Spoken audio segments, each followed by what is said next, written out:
ETF index mutual funds నేర్చుకుని stock మార్కెట్లో రాణించాలనుకుంటున్నారా? వెంటనే ఈ నెంబర్కి కాల్ చేయండి.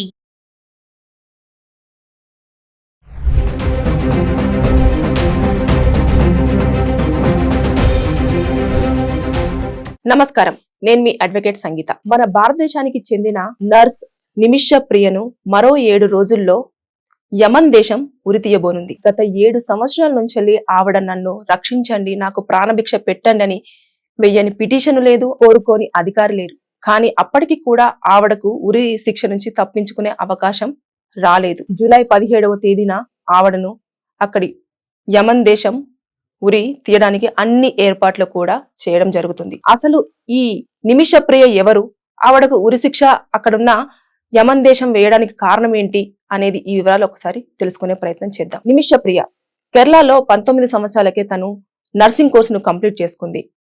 కుటుంబ నేపథ్యంలో ఆవిడ డబ్బు కొంచెం ఎక్కువగా సంపాదించాలి, ఆర్థిక పరిస్థితి కొంచెం మెరుగుపడుతుంది అన్ననే కారణంగా ఆవిడ సౌదీలోని ఈ యమన్ కంట్రీకి వెళ్ళడం జరిగింది. అక్కడికి వెళ్ళిన తర్వాత కొన్ని రోజుల్లోనే అక్కడ పనిచేస్తున్న దాని తీరు చూడండి, అదంతా చూసిన తర్వాత ఆవిడ గవర్నమెంట్ హాస్పిటల్లో సిస్టర్ గా జాయిన్ అయిపోయింది. మంచి ప్రభుత్వ ఉద్యోగాన్ని సంపాదించుకుంది తక్కువ టైంలోనే.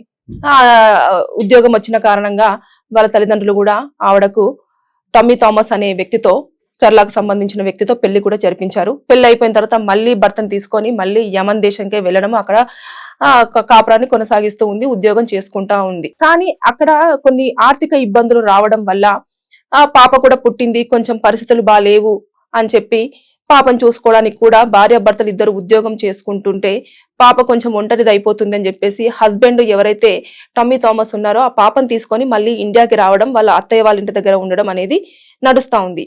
కానీ ఎక్కడైతే నిమిష ప్రియ ఉందో, నిమిష ప్రియ అక్కడే ఉండి ఉద్యోగం అనేది కంటిన్యూ చేస్తూ ఉంది. గవర్నమెంట్ జాబ్ వదిలిపెట్టుకోవడం ఆమెకు ఇంట్రెస్ట్ లేకపోవడం, అలాగే ప్రభుత్వ ఉద్యోగం కదా అన్న నేపథ్యంలో పేరెంట్స్ కూడా అవన్నీ బలవంతం చేసి ఇండియాకి రమ్మని చెప్పేసి అడగలేదు. తను అలా కంటిన్యూ చేస్తుంది. కొన్ని కారణాల నేపథ్యంలో అక్కడ ఏదైతే సౌదీలో ఉన్న మయం కంట్రీకి కానివ్వండి, ఇవన్నీ గొడవలు ఎక్కువగా జరిగి గవర్నమెంట్ అనేది కొంచెం చిన్న భిన్నం అయిపోయి ఆర్థిక ఇబ్బందులు బాగా గట్టిగా స్టార్ట్ అయిపోయాయి. గవర్నమెంట్ పడిపోయింది. ఇక పడిపోయిన తర్వాత అక్కడ ఉద్యోగాలన్నీ కూడా కొలాప్స్ అయిపోయాయి.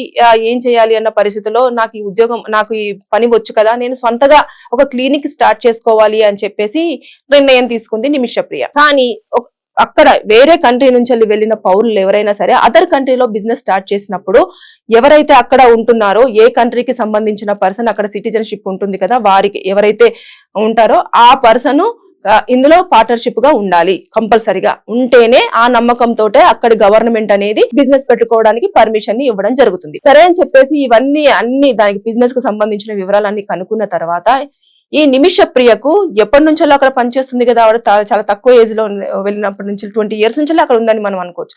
అప్పటి నుంచి ఆవిడ పనిచేస్తుంది కాబట్టి అక్కడ ఒక ఫ్రెండ్ ఉన్నారు ఈ అమ్మాయికి. ఆ అబ్బాయి పేరు వచ్చేసి తలాల్ అలం అబ్దు అని. అతని త్రూకు ఈ విషయాన్ని అంతా కూడా ఆవిడకి అతనికి చెప్పడము, తను కూడా చాలా ఇంట్రెస్ట్ గా ఉండి ఓకే నేను కూడా నీతో పాటు పార్ట్నర్షిప్ గా ఉంటాను, ప్రాబ్లం లేదు, ఎందుకంటే అతను అక్కడే ఉంటాడు, అక్కడ ఊరు అతనే కాబట్టి ఇంకా అక్కడ కంట్రీలోనే అతని జీవనం ఉంటుంది, పుట్టిన నుంచి పెరగడం అంతే, ఇక బ్రాటప్ బార్న్ అంటే ఎవ్రీథింగ్ అక్కడే కాబట్టి పర్మిషన్ చాలా ఈజీగా వస్తుంది అని చెప్పేసి అనుకున్నారు. అయితే ఈ మధ్యలోనే ఎవరైతే నిమిష ప్రియ ఉందో వాళ్ళ పాప శారీ ఫంక్షన్ ఉందని చెప్పేసి తను ఇండియాకి రావాల్సిన ఆ టైము, నేను కూడా వస్తాను అని చెప్పి తలాలు తన ఫ్రెండ్ కూడా వస్తాను అంటే సరే అని చెప్పేసి ఇండియాకి తీసుకొని వచ్చింది. వచ్చిన తర్వాత అంతా బాగుంది, వాళ్ళ ఫ్యామిలీ ఫ్రెండ్స్ తో కలిసిపోయాడు, అంతా ఎవ్రీథింగ్ ఈజ్ అంటే ఫ్యామిలీలో ఒక ఫ్యామిలీ మెంబర్ లాగానే మంచిగా ఎంజాయ్ చేశాడు, అంతా అయిపోయింది. కానీ ఇతను వెళ్ళేటప్పుడు మాత్రము ఈ నిమిష ప్రియకు సంబంధించిన ఫోటో ఆల్బమ్ ఉంటుంది కదా, ఏదైతే పెళ్లికి సంబంధించినవి ఉన్నాయో అవన్నీ ఫొటోస్ అతను తీసుకున్నాడు. ఎందుకు తీసుకుంటున్నావు అంటే గుర్తుగా ఉంటాయి, బాగున్నాయి కదా ఫొటోస్ అన్ని అని చెప్పేసి అన్నాడు, తీసుకున్నాడు. ఇంకా ఎవరు కంట్రీకి వాళ్ళు వెళ్ళిపోయారు, అంతా అక్కడ వరకు బాగుంది. వెళ్ళిపోయిన తర్వాత అక్కడ పర్మిషన్ కోసం, బిజినెస్ పర్మిషన్ కోసం ఏం చేశాడంటే నిమిష ప్రియను ఏమని చూపించాలి అని చెప్పేసి అనుకుని నా భార్య అని చూపించడం కోసం ఆయన మార్ఫ్ చేశాడు. ఎవరైతే నిమిష ప్రియ వాళ్ళ హస్బెండ్ ఉన్నాడో థామస్ ఫొటోస్ అన్ని కూడా రిమూవ్ చేసి ఆ ప్లేస్ లో ఇతన్ని పెట్టేసి, తిను నా వైఫ్, నిమిష ప్రియ నా వైఫ్, మేము బిజినెస్ పెట్టుకోవడానికి ఏదైతే ఈ క్లినిక్ స్టార్ట్ చేసుకోవడానికి మాకు పర్మిషన్ ఇవ్వండి అంటూ అక్కడ గవర్నమెంట్ ను కోరడం, గవర్నమెంట్ కూడా అన్ని రకాలుగా చూసి అన్ని క్రియేట్ చేశాడు. ఇంకా పెళ్లి సర్టిఫికేట్స్ అండ్ ఎవ్రీథింగ్ అంతా క్రియేట్ చేసి ఇంకా ఆ క్లినిక్ పెట్టుకోవడానికి పర్మిషన్ అనేది వచ్చింది. వచ్చిన ఒక 2-3 నెలలకే ఈవిడకి తెలిసింది, అదేంటి నన్ను నువ్వు భార్య అని ఎట్లా ఇంట్రడ్యూస్ చేస్తావని చెప్పేసి కొంచెము ఆయనతో ఆర్గ్యుమెంట్ స్టార్ట్ చేసింది. చేయడంతో అతను ఇవన్నీ ఇంకా అప్పుడు కొట్టడము, చాలా ఇబ్బంది పెట్టడము, నువ్వు నేను చెప్పిందే వినాలి, నేను లేకపోతే నువ్వు అసలు లేవు నువ్వు అని ఇంకా చాలా అవన్నీ భయాందోళనకు గురి చేశాడు. ఇది తట్టుకోలేని ఆవిడ ఏం చేసింది అంటే వెంటనే ఇమీడియట్ గా పోలీస్ స్టేషన్ లో అక్కడ ఉన్న పోలీస్ స్టేషన్ కి వెళ్ళేసి కంప్లైంట్ చేసింది. ఇలా నన్ను హరాస్ చేస్తున్నాడు, నన్ను ఇబ్బంది పెడుతున్నాడు, నన్ను శారీరకంగా కూడా ఇబ్బంది పెడుతున్నాడు, మానసికంగా చాలా డిస్టర్బ్ అవుతున్నాను అని చెప్పేసి ఆవిడ అక్కడ కంప్లైంట్ ఇవ్వడానికి వెళ్తే అక్కడ పౌరుడు కదా అతను, ఎవరు తలాల్. సో గవర్నమెంట్ ఎప్పుడైనా కూడా మన గవర్నమెంట్ లాగా ఎక్కడో కొత్తగా వచ్చిన వాళ్ళకి సపోర్ట్ చేస్తూ మన వాళ్ళను ఇబ్బంది పెడుతూ అలాంటిది కాకుండా అక్కడ వాళ్ళకు మాత్రమే ప్రయారిటీ ఇస్తుంది. తర్వాతనే నెక్స్ట్ అదర్ కంట్రీ నుంచి వచ్చిన వ్యక్తులకి ప్రయారిటీ ఇవ్వడం అనేది జరుగుతుంది. సో నువ్వు ఆల్రెడీ చూస్తే నువ్వే ఫేక్ అని పెట్టావు, అతని హస్బెండ్ కాకపోయినా కూడా హస్బెండ్ అని చెప్పేసి నువ్వు ఇక్కడ క్లినిక్ పెట్టడం జరిగింది అని చెప్పేసి ఆమెకి మీదనే కేసు ఫైల్ చేసేసి ఆమెను ఒక 2-3 నెలలు జైలు పంపించడం జరిగింది. జైలు నుంచి వచ్చిన తర్వాత మళ్ళీ క్లినిక్ దగ్గరికి వెళ్ళింది. క్లినిక్ దగ్గరికి వెళ్ళి నాకు ఇంకా వద్దు, నేను నీతో పాటు పార్ట్నర్షిప్ లో పెట్టినప్పుడు నాకు కొంచెం డబ్బులు ఇచ్చాను కదా, నా డబ్బులు నాకు ఇచ్చేసేయి అని చెప్పేసి, అంటే డబ్బులు లేదు ఏమి లేదు అని చెప్పేసి ఆవిడని అదే క్లినిక్ లోని ఒక రూమ్ లో బంధించేసి ఇంకా డైలీ ఆవిడతో శారీరకంగా ఇంకా నైట్ ఆయనకి ఎప్పుడు మూడ్ వస్తే అప్పుడు ఆవిడ దగ్గరికి వెళ్ళడము, ఆవిడతోటి ఎంజాయ్ చేయడము, అంతేకాదు వాళ్ళ ఫ్రెండ్స్ ను కూడా పిలిపించేసి ఆవిడతో మీరు ఎంజాయ్ చేయండి అని చెప్పేసి శారీరకంగా వాడుకొని ఆవిడని మొత్తం బాడీ మీద కూడా అంతా హార్మ్ చేశారు, కొట్టడము, గీరడము, ఇలాంటివన్నీ కూడా ఉన్నాయి. ఇంకా అదంతా భరించలేని ఆవిడ అక్కడ ఉన్న ఏదైతే యమన్ దేశంలో ఉన్న ఒక లేడీ తోటి హెల్ప్ తీసుకుంటది. నేను ఎలాగైనా సరే బయటికి వెళ్ళిపోవాలి, ఇతన్ని నేను భరించలేకపోతున్నా, నాకు క్లినిక్ నుంచి వెళ్ళి ₹1 కూడా నాకు ఇవ్వట్లేదు, మొత్తం డబ్బులన్నీ అతనే తీసేసుకుంటున్నాడు, నన్ను శారీరకంగా వాడుకుంటున్నాడు, మానసికంగా ఇబ్బంది పెడుతున్నాడు, కొడుతున్నాడు, తిడుతున్నాడు అని చెప్పేసి ఆవిడతో చెప్పుకుంటే ఆల్రెడీ ఎవరితోటైతే షేర్ చేసుకుంటున్నారో ఆ అమ్మాయిని కూడా ఈ తలాల్ అనే పర్సన్ యూజ్ చేసుకుంటున్నాడు. సో నేను నీకు హెల్ప్ చేస్తాను, నువ్వైనా హ్యాపీగా ఉండు, నీ దేశానికి వెళ్ళి అని చెప్పేసి ఆవిడ హెల్ప్ చేస్తానన్న నేపథ్యంలో వీళ్ళిద్దరు కూడా ప్లాన్ చేసుకుంటారు. ఏదైతే ఈ మనం వేరే కంట్రీకి ఇప్పుడు సౌదీ అరేబియా కంట్రీలోకి వెళ్ళిన తర్వాత ఎక్కడైతే పని చేయడానికి వెళ్తామో అక్కడ వాళ్ళు పాస్పోర్ట్ కానివ్వండి, వీసా కానివ్వండి తీసుకొని వాళ్ళ దగ్గర పెట్టుకుంటారు. సేఫ్టీ కోసం మా దగ్గర ఉండాలి, మిమ్మల్ని మేము నమ్మలేం కదా అని చెప్పేసి పెట్టుకుంటారు. ఆ పెట్టుకున్న నేపథ్యంలోనే ఆవిడకు సంబంధించిన నిమిష ప్రియకి సంబంధించిన పాస్పోర్ట్ ఆయన దగ్గర ఉండిపోయింది. అది ఎలాగైనా సరే ఆ లాకర్ నుంచి బయటకు తీయాలి కాబట్టి ఈ అమ్మాయి హెల్ప్ తీసుకుంటే ఈజీగా వచ్చేస్తుంది అని అనుకున్నారు. ఒక రోజు ప్లాన్ చేసుకున్నారు. ఈ తలాల్ అనే వ్యక్తి బాగా డ్రింక్ చేసి పడుకున్న టైంలో తను చాలా మత్తులో ఉంటాడు. ఈ అమ్మాయి ఆల్రెడీ సిస్టర్ కదా, తనకు నర్స్ కాబట్టి ఏ ఇంజెక్షన్ వేస్తే బాగా గాఢ నిద్రలోకి వెళ్తారు అనేది తెలుస్తుంది కదా. కెటామైన్ అని చెప్పేసి ఒక మత్తు ఇంజెక్షన్ ని అతనికి ఇవ్వడం జరిగింది. ఆయన ఆల్రెడీ మత్తులో ఉన్నాడు, ఈ మత్తు ఇంజెక్షన్ 2 ఎక్కువగా ఓవర్ డోస్ అయిపోయి అతనికి నిద్రలోనే హార్ట్ స్ట్రోక్ వచ్చింది. హార్ట్ స్ట్రోక్ వచ్చి ఆయన అప్పటికప్పుడు చనిపోవడం జరిగింది. తలాలు అంటే ఈవిడని తన బిజినెస్ పార్ట్నర్ ని చంపారు అన్న నేపథ్యంలోనే ఈవిడను అరెస్ట్ చేయడం జరిగింది. అయితే చంపేసి అక్కడి నుంచి వెళ్ళిపోయారు. అంటే చంపేసిన తర్వాత అయ్యో నేను అంటే వాళ్ళు అనుకున్న ప్లాన్ అది కాదు, మత్తులోకి పంపించేసి అక్కడున్న పాస్పోర్ట్ తీసుకోవాలి అని చెప్పేసి అనుకున్నదే వాళ్ళ ఇంటెన్షన్. కానీ ఎక్కువ ఓవర్ డోస్ అయిపోయేసరికి ఆయన చనిపోయితే వీళ్ళు భయపడిపోయారు. ఇద్దరు భయపడిపోయి ఏం చేయాలో తెలియక ముక్కలు చేశారు. అతన్ని ముక్కలు చేసి పైన వాటర్ ట్యాంక్ లో వేసి అక్కడి నుంచి ప్రస్తుతానికి మనం ఇక్కడ నుంచి వెళ్ళిపోదామని చెప్పేసి వాళ్ళిద్దరు కూడా మహిళలు వేరే చోటికి వెళ్ళిపోయారు. నిమిషప్రియకి హెల్ప్ చేసిన ఇంకొక ఆవిడ, యామెన్ దేశానికి సంబంధించిన ఆవిడని వెళ్ళిపోయిన తర్వాత 2 రోజుల తర్వాత వాటర్ ట్యాంక్ నుంచి వెళ్ళి వాటర్ అంతా స్మెల్ రావడం వల్ల అక్కడ ఉన్న వాళ్ళు కంప్లైంట్ చేయడం జరిగింది. కంప్లైంట్ చేసేస్తే ఆ వాటర్ ట్యాంక్ చెక్ చేసిన తర్వాత చూస్తే అందులో డెడ్ బాడీ కనిపించి ఆ పీసెస్ అన్ని కనిపించడం వల్ల ఇది ఎవరిదేనంటే ఇదేనండి తలాల్ అని తెలిసింది. ఎవరు చంపారు అని ఆరా తీస్తే వీళ్ళిద్దరు కూడా దొరికిపోయారు. 2 రోజులకే మొత్తము కేసు అంతా మనలాగా ఏళ్ల తరబడి ఇన్వెస్టిగేషన్లు ఎక్కడ పోయారు ఏంటిదని ఏం లేదు. జస్ట్ వితిన్ 2 days లో తెలిసిన 2 days లో అంటే విషయమే తెలియడం 2 days కి తెలిసింది. తెలిసిన వెంటనే వాళ్ళని అరెస్ట్ చేయడము, ఎందుకు చంపారు అని చెప్పేసి అడగడము, ఇవన్నీ జరిగిన తర్వాత ఆవిడ వెంటనే అక్కడ గవర్నమెంట్ చంపడాన్ని చాలా పనిష్మెంట్ గా తీసుకుంటది అన్నట్టు. చాలా అంటే ఒక వ్యక్తిని చంపడం అనేది చట్ట విరుద్ధం అనేది అక్కడ ఉన్న కంట్రీస్ చాలా స్ట్రాంగ్ గా బిలీవ్ చేస్తాయి. అరబ్ కంట్రీలు, సౌదీ కంట్రీలు అన్ని కూడా చాలా స్ట్రాంగ్ గా తీసుకుంటాయి. ఆ నేపథ్యంలో ఉంటే ఉరి శిక్ష వేయడం కానివ్వండి, లేదు అనుకుంటే యావజ్జీవ కారాగార శిక్ష విధించడం కానీ చేస్తారన్నట్టు.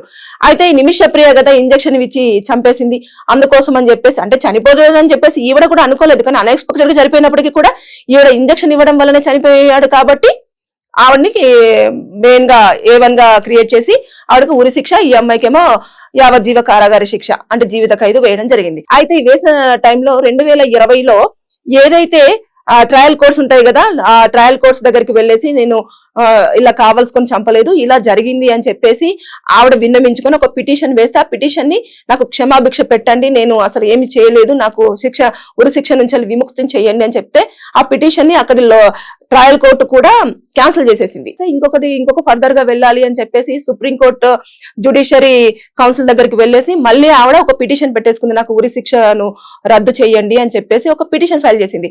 అయితే లోయర్ కోర్టు ఏదైతే ట్రయల్ కోర్టు ఇచ్చిందో ఆ ట్రయల్ కోర్టుని సమర్థిస్తూ నీకు ఉరి శిక్ష నుంచి విముక్తి కల్పించడానికి మేము అంగీకరించట్లేదని చెప్పేసి అది కౌన్సిల్ కూడా పిటిషన్ ని క్యాన్సిల్ చేసేసింది. చేసిన తర్వాత ఇంకొక ఆల్టర్నేటివ్ గా ఇదంతా కూడా జరుగుతూ వస్తుంది. హస్బెండ్ వీళ్ళందరూ కూడా ట్రై చేస్తున్నారు. అయినప్పటికీ కూడా 7 సంవత్సరాల నుంచి అదే జైల్లో ఉంటూ నాకు ఉరి శిక్ష నుంచి విముక్తిరాల్ని చెయ్యండి అంటూ ఎన్ని పిటిషన్లు పెట్టినా కూడా ఆవిడకు ఎక్కడ కూడా దానికి సంబంధించిన హెల్ప్ అనేది అందడం జరగట్లేదు. ఇంకొక ఛాన్స్ గా అక్కడ ఎవరైతే అధ్యక్షుడు ఉంటాడో ఆ అధ్యక్షుడి దగ్గరికి వెళ్లి కూడా పిటిషన్ ని ఫైల్ చేశారు. ఇలా అనుకోకుండా జరిగిందే తప్పించి నేను చంపాలన్న ఉద్దేశంతో అయితే నేను తలార్ని చంపలేదు అని చెప్పేసి నాకు క్షమాభిక్ష పెట్టండి అని చెప్పేసి ఆవిడ ఒక పిటిషన్ ఫైల్ చేస్తే అక్కడున్న అధ్యక్షుడు కూడా ఆ పిటిషన్ ని క్యాన్సిల్ చేస్తాడు, యాక్సెప్ట్ చేయడు, నేను అసలు దీన్ని నేను క్షమించను అని చెప్పేసి ఖండిగా చెప్పేశాడు. సో ఇంకా ఆ ఊరి అనేది అట్లాగే అప్లికేబుల్ అవుతూ వస్తూ ఉంది. ఇంకా ఆవిడకు మిగిలిన ఒక్క ఛాన్స్, చివరి ఛాన్స్ బ్లడ్ మనీ అంటే అవును రక్తనిధి. ఇది మన దగ్గర ఉండకపోవచ్చు, కానీ అదర్ కంట్రీలో ఒక పర్సన్ ని చంపినప్పుడు వాళ్ళు ఏం చేస్తారనంటే ఆ కుటుంబ సభ్యులకు కొంత అమౌంట్ నిచ్చి మనము క్షమాభిక్ష కోరుతున్నాము, మేము ఆ వ్యక్తిని అనుకోని పరిస్థితుల్లో ఇలా చంపాల్సి వచ్చింది అని చెప్పేసి వారికి చెప్పి వారి దగ్గర నుంచి ఒక క్షమాభిక్ష అంటే కొంత అమౌంట్ ఇవ్వాల్సి ఉంటది అన్నట్టు. వాళ్ళు అడిగే అమౌంట్ ఎంతో కొంత అమౌంట్ వాళ్ళు మనల్ని డిమాండ్ చేస్తారు. ఆ అమౌంట్ ని మనం వాళ్ళకి అందించాల్సిన దాన్నే బ్లడ్ మనీ అని అంటారు. ఇప్పుడు నిమిష ప్రియకు అదొక్కటే చివరి ఆప్షన్ గా ఉండడం జరిగింది.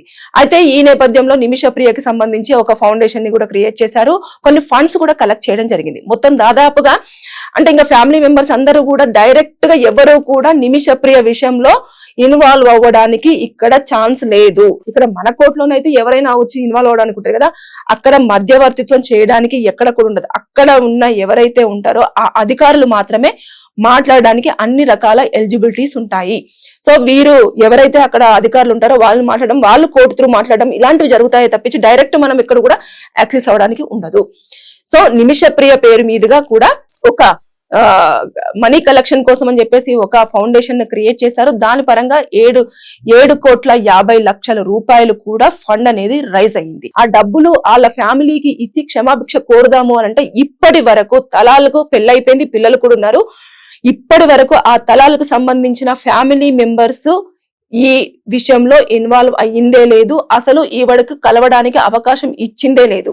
సో ఈ నేపథ్యంలోనే ఎన్ని రకాలుగా గత 7 సంవత్సరాల నుంచి కూడా ప్రాణ కావాలి అని ఫైట్ చేస్తున్న నిమిష ప్రియ ఇక మరో 7 రోజుల్లో ఉరి శిక్ష అమలుకు ఆవిడ ఖచ్చితంగా తల వంచాల్సిందే అన్న కోణాలే మనకి ఇక్కడ ఎక్కువగా కనిపిస్తూ ఉన్నాయి. కానీ ఇక్కడ ఉరి శిక్ష అంటే మనలాగా ఉరి తీయడం అనేది ఏముండదు. అక్కడున్న వారి కంట్రీలో ఉన్న దాని ప్రకారంగా వాళ్ళ రూల్స్ ప్రకారంగా మనిషిని నిలబెట్టేసి ఒక ఫైరింగ్ గన్ షూట్స్ తోటి షూట్ చేస్తారు. అది వాళ్ళ దగ్గర వాళ్ళ కంట్రీలో దాన్ని ఉరిగా కన్సిడర్ చేస్తా ఉంటారు. సో ఈ నేపథ్యంలో ఇంకొక నిమిష ప్రియ చేతిలో ఇంకొక 7 రోజులు మాత్రమే ఉన్నాయి. కౌంట్ డౌన్ స్టార్ట్ అయిపోయింది. ఇప్పటికీ కూడా మన గవర్నమెంట్ ని అడగడం జరుగుతుంది. మన గవర్నమెంట్ కూడా చాలా ప్రయత్నాలు చేసినప్పటికీ కూడా ఎన్ని చెప్పినా కూడా అక్కడి గవర్నమెంట్ అసలు వినడం లేదు. కోర్టు ఆల్రెడీ తీర్పు ఇవ్వడం జరిగింది, మేము దానిని ఏమీ చేయలేము, దయచేసి మీరు గనక ఏమైనా చూడాలి అంటే ఎవరైతే తలాలు చనిపోయిన వ్యక్తి ఫ్యామిలీ ఉందో ఆ ఫ్యామిలీ నుంచి మీరు క్షమాభిక్ష లెటర్ ని తీసుకొచ్చుకొని మీరు కోర్టులో సబ్మిట్ చేస్తే మీకేమైనా ఉరిశిక్ష నుంచి మీకు కొంచెం వేరే అదర్ శిక్ష అంటే ఉరిశిక్ష లేకపోయినా కూడా జీవిత ఖైదు కానీ ఇంకా వేరే ఆల్టర్నేటివ్ గా శిక్ష కానీ విధించడం జరుగుతుంది అని చెప్పేసి చాలా క్లిస్టర్ గా చెప్పడం జరిగింది.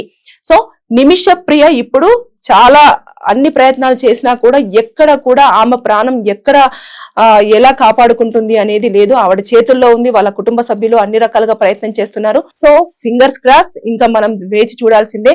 ఆవిడకి ఇంకా లాస్ట్ మినిట్ వరకైనా కూడా అంటే మన భారతదేశానికి సంబంధించిన తొలి మహిళ మరో 7 రోజుల్లో ఊరికి అన్ని ఏర్పాట్లు జరుగుతున్నాయి. ఊరికి కాబోతున్న ఒక వ్యక్తి. సో మనం కూడా ఏమీ చేయలేని పరిస్థితి. గవర్నమెంట్ కూడా చాలా అన్ని రకాలుగా ప్రయత్నాలు చేసింది. 7 సంవత్సరాల నుంచి ప్రయత్నాలు చేస్తున్నప్పటికీ కూడా ఇప్పటికీ ఫలించకపోవడం అనేది చాలా ఇబ్బందికరం. ఇక ఈ 7 రోజుల్లోనైనా ఆవిడకు ఏదో ఒక రకంగా తలార్ ఫ్యామిలీ కొంచెం క్షమిస్తే బాగుంటుందని చెప్పేసి నేను కోరుకుంటున్నాను. Thank you.